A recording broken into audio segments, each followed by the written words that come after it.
Hey guys, and welcome back to a brand new video here on the channel. So today we're going to be doing another one of those beginner guides videos. So today we're going to be taking a look at For Honor, which is an upcoming online action RPG. So in this video we're going to be talking a bit about what the game's about, the basics, and maybe help you decide if you really want to buy this game or not.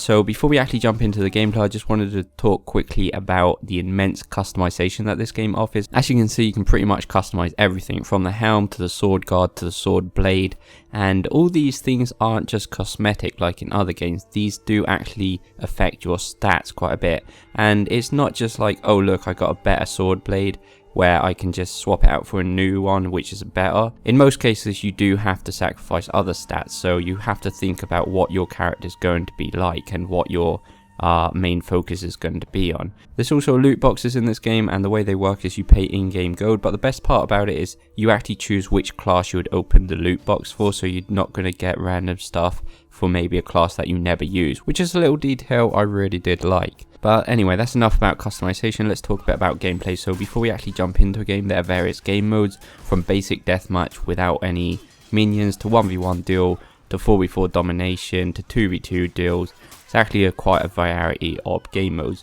All the gameplay in this video is from 4v4 domination. So let's jump into a game. It's actually quite hard to describe this game in little words. It's kind of like a hardcore version of Souls PvP, but with a decent netcode, where stamina really does matter a lot, and then it kind of adds in this directional defend and attacking feature where there's free stances, and if they attack you in high stance, then you must be in high stance to defend against that attack, and obviously vice versa. If you want to hit somebody, if they're in high stance and you want to hit them, then you're going to have to attack in left or right stance. So it's kind of about mind games, though it's not exactly luck, because there's actually a big arrow on each player what stance they're in, so you kind of know what direction their attack's going to be coming from. There's also an option to roll on this game to dodge, but the only ones that really can kind of get away with that are the assassin kind of fast classes, and even then they do have a hard time getting away from certain attacks. And to be honest, this game is about playing as a team. If you get outnumbered,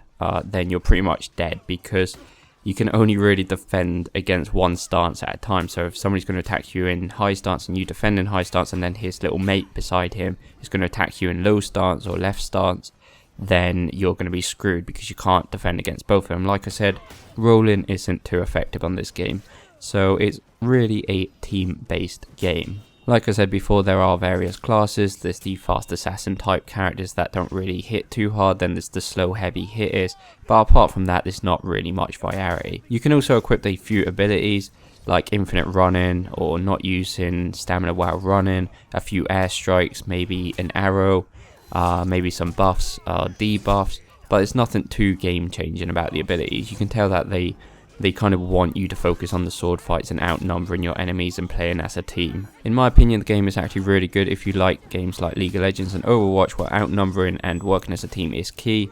Though at points obviously you do need to be good as a single player, since you will be facing plenty of 1v1 battles, and that is where the stances really do count. Now, a lot of people do call it a AAA version of Rock Paper Scissors, and I don't think that is the case, since there's a massive red arrow trying to tell you where their attack is going to come from, and you do get plenty of time to defend.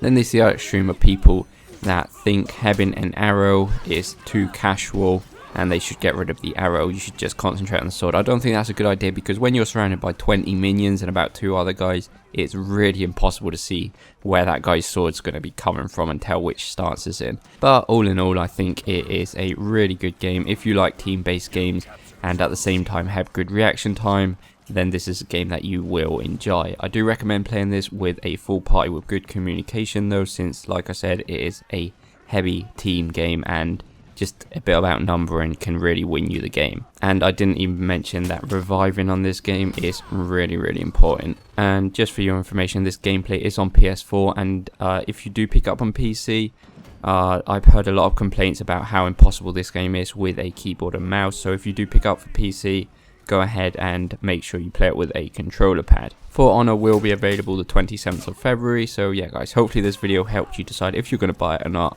and we will see you next time.